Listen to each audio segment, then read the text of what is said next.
A rod AB of mass m and length L is lying on a frictionless horizontal table. Okay. A particle of mass small m traveling along the surface hits the end A of the rod with a velocity v naught in the direction perpendicular to AB. The collision is completely elastic. After the collision, the particle comes to rest. We have to find out various things. First, the ratio of small m by capital M. A point P on the rod is at rest immediately after the collision. Find the distance AP.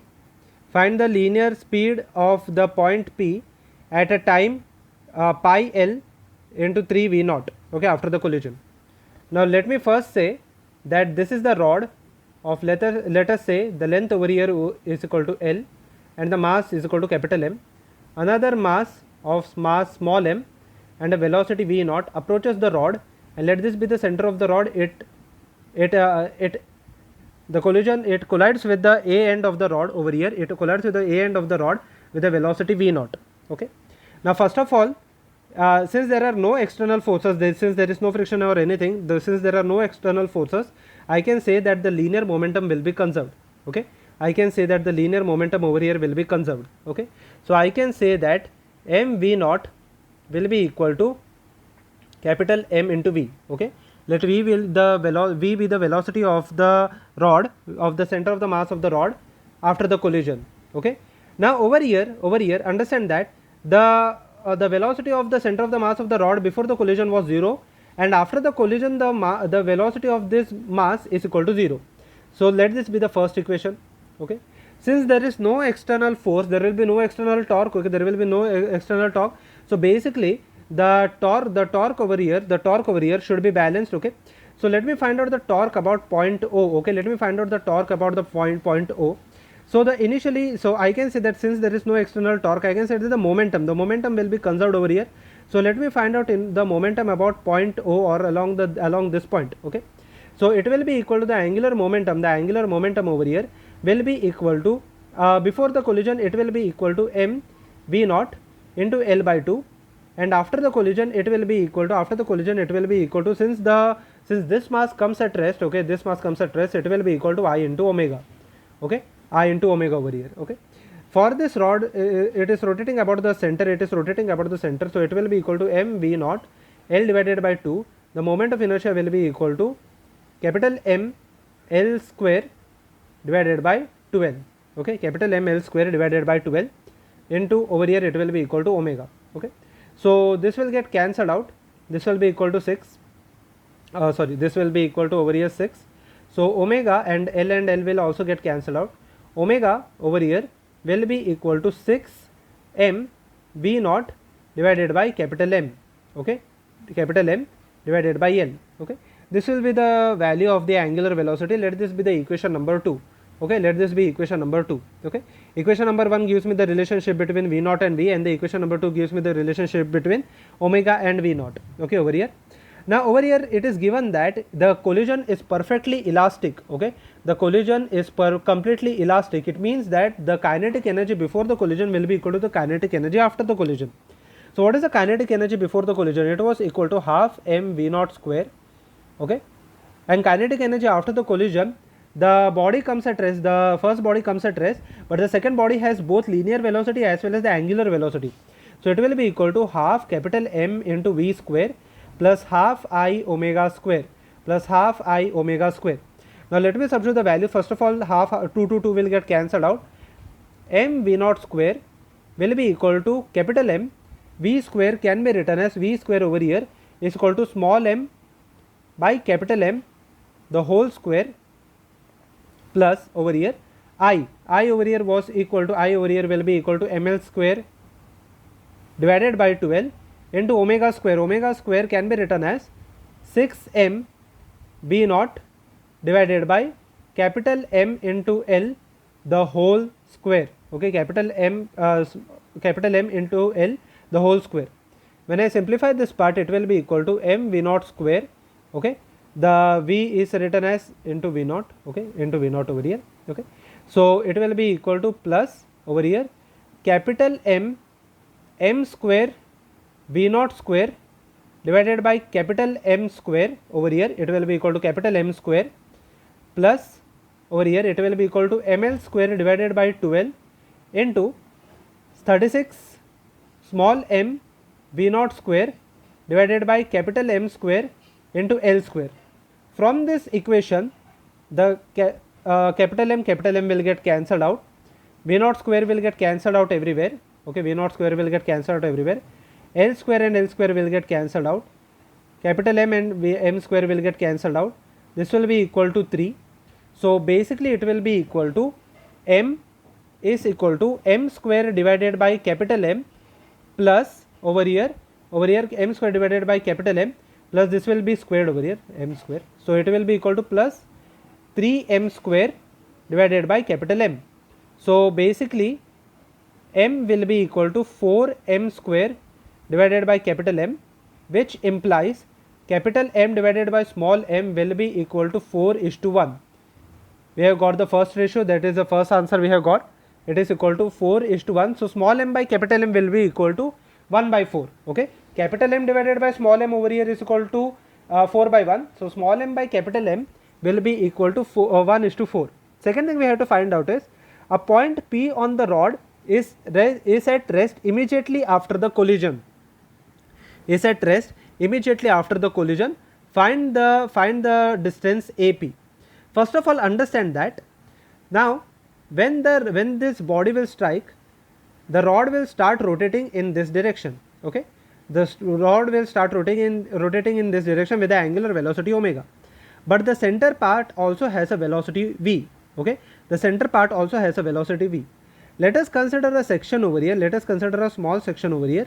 Okay, it will have a velocity in the forward direction. It will have a velocity in the forward direction of the center of the mass, and in the reverse direction at the direction of omega x, in the direction of the omega x, it will be in the opposite direction. So v will cancel out v minus omega dash, v minus omega x will give me the answer as 0. Okay, so v minus omega x will give me the answer as 0. Okay, so v minus omega x will be equal to 0. We have to find out the distance x. We have to find out the distance x. Now let us find out the relationship. Let us find out the relationship. V over here will be equal to m v naught divided by capital M is equal to omega into x. Omega over here is equal to 6m divided by capital M into v naught divided by L. Okay, so over here m and m will get cancelled out, v naught will get cancelled out, m will get cancelled out over here. Okay, m will get cancelled out over here. So this part will be equal to over here, v naught into x. Okay, so it will be basically into x over here. So x will be equal to L by 6. From this end of the rod, L over here is equal to L by 6. Okay, so from A it will be at a distance of L by 2 plus L by 6, which is equal to L by 2 plus L by 6, which is equal to 3 L by 6 plus L by 6, which is equal to 4 L by 6. Okay, which is equal to 4 L by 6, or it will be equal to 2 L divided by 3. Okay, from the A it will be at a distance of 2 L divided by 3. Okay, so it will be equal to, or it will be equal to L by 2. So this will be equal to 4 L by 6, which is equal to 2 L by 3. Okay, from this equation over here it will be equal to 2 L by 3. Okay, from AP. Okay, the next thing we have to find is, okay, the second thing we have also found out. Okay, we have also found the second thing. The third thing we have to find is, we have to find the linear speed of P. The third thing we have to find is the linear speed of P at a time pi divided by pi L divided by 3 v naught after the collision. Okay, after certain time we have to find out, the total speed. We have to find out the total speed of the particle. Okay, so over here we have to find out the total speed of the particle after certain time.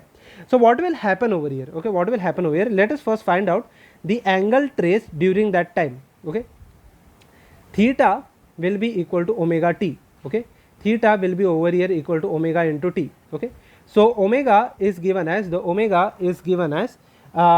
over here. When I find out the value of omega will be equal to, over here it will be equal to, if I find out the value of omega, it will be equal to over here I have substituted the values. So it will be equal to, omega will be equal to, basically it will be equal to 6 m v naught divided by m into L, okay, 6 m v naught into m into L, okay, into over here the time over here is specified, the time specified over here is pi L divided by 3 v naught, okay. So it will be equal to pi L divided by 3 v naught, okay. So if I calculate this value, small m by capital M is equal to 1 by 4. So this will get cancelled out, okay. First of all, this will be equal to 2, v naught will get cancelled out, L will get cancelled out, 2 times 1 by 4 into pi. So basically the theta angle traced will be equal to pi divided by 2. It means that after certain time the rod will start rotating. Once it starts rotating, this theta trace will be equal to pi divided by 2. So the rod will be completely horizontal, okay. The rod will be completely horizontal. Now if I consider this point over here, which was at a distance of from this point, it was at a distance of L by 6 from the center over here, which was at a distance of L by 6. It will have two velocities.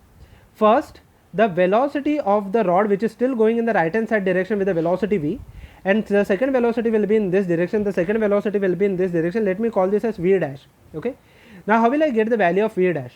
V dash over here will be equal to omega into L by 6. Over here it will be equal to omega into L by 6, which is equal to 6, small m by capital M will be equal to 1 by 4 v naught divided by L, okay, this is the value of omega, into L by 6. So L and L will get cancelled out, 6 and 6 will get cancelled out. So v dash over here is equal to v naught by 4, okay. V dash over here will be equal to v naught divided by 4, okay.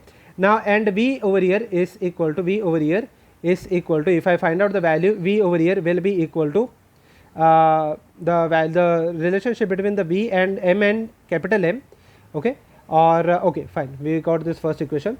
Small m by capital M over here is equal to 1 by 4. So v is equal to v naught divided by 4. So v over here will be equal to v naught divided by 4, and the angle between them, if you see the angle between them, the angle between the v dash and v over here, the angle between v dash and v over here is equal to 90 degrees. So the resultant velocity Vr will be equal to root of v square plus v dash square. I will use the v dash square, I will use the vector formula. So since both of them are same, I can say that it will be equal to root 2 times v, okay. Since both of them are same, I can say that it is equal to root 2 times v, which is equal to root 2 times v naught divided by 4. If I simplify this value, the resultant velocity will be equal to v naught divided by 2 root 2. This will be the resultant value. So that is the answer for question number, so that is the answer for the part C.